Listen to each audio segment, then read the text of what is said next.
በተመለከተ ነው። ግን ይሄን ሎካል ኔትወርክ ኦፕሬት ለማድረግ ደግሞ እነኚህ አራቱ ነገሮች ያስፈልጋሉ። ማለት ኔትወርኩ ኢንተርኮኔክትድ ሲሆን ያው ታይም ዲፔንደንት ነው። ሪዞሉሽን ሪኩዌስት የምታደርገው ነገር ሪዞልቭ የሚሆነው በዲኤንኤስ እንትን ነው። IPv6 ራሱ የኢንተርኔት ፕሮቶኮል ቨርሽን 6 ሞር ሴኪውርድ ነው። ብዙ ፐብሊክ አይፒ አለ። አት ዘ ሴም ታይም ፕራይቬት ሴክተር አሁን ለምሳሌ ኤንቲፒ ሆስት እንኳን ቢያደርግ ወይም ዲኤንኤስ ሩት ዲኤንኤስ ሰርቨር ሆስት ቢያደርግ ኔትወርኩን የራሱን ኔትወርክ ዜሮ ነው የሚያደርገው። ለምን? የሁሉም የሀገሪቱ እንትን አጠቃላይ ሪኩዌስት የሚሄደው ልክ አሁን ውጭ እንደምንወጣው ማለት ነው። ዌብ ስፔክስ አሁን ለምሳሌ ታይም ፕሮቶኮል ፐብሊክ አድርግ ያለው ምናምን ቢል የሚሰጠው ሰርቪስ ስላጊሽ ነው። ለምን? ሁሉም ኢንተርሴፕት የሚያደርገው ሪኩዌስት የሚጠይቀው እንትን በአንተ ኔትወርክ ውስጥ አልፎ ያንን ታይም ሰርቨር ነው። ምክንያቱም አንተ ጋር ነው ሆስት የሚታደርገው።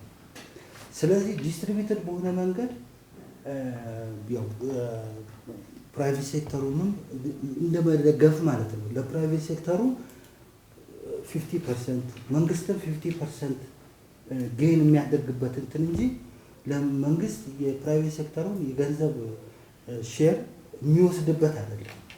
ኢቭን ለፕራይቬት ሴክተሩ 50% ድጋፍ የሚያደርግበት ነው። እነኚህን ሁሉ ሰርቪሶች ቴሌም ሪዞልቭ ማድረግ አይችልም። ፕራይቬት ሴክተሩ የራሱን የሆነ የቢዝነስ ኔትወርክ ከማስፋት ውጪ ሌላ እንትን ተሸክሞ የሀገሪቱን በሞላ የኔትወርክ ትራፊኪንግ ተሸክሞ እንትን ማድረጉ ድሮባክ አለው ኢቭን ለፕራይቬት ሴክተሩ።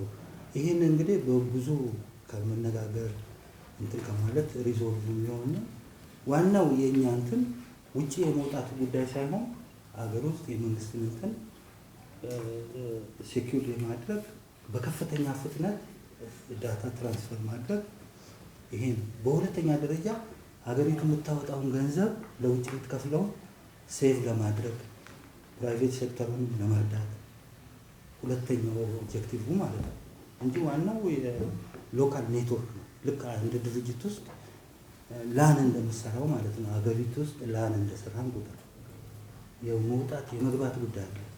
እዚህ ያለውን የዳታ ትራንሳክሽን ውጪ እንዳይወጣ ኢንተርሴፕት ስትወጣ ኢንተርሴፕት ትደረጋለህ። እዚሁ ግን ከሆነ ሩት ሰርቨር ኢንተርሴፕት አትደረግም።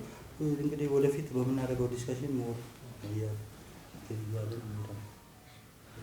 ጥሩ፣ በጣም እናመሰግናለን። ዋናው ዓላማው እየተሰሩ ያሉት ነገሮች ላይ ምንድናቸው የሚሉትን አዌርነስ መፍጠርና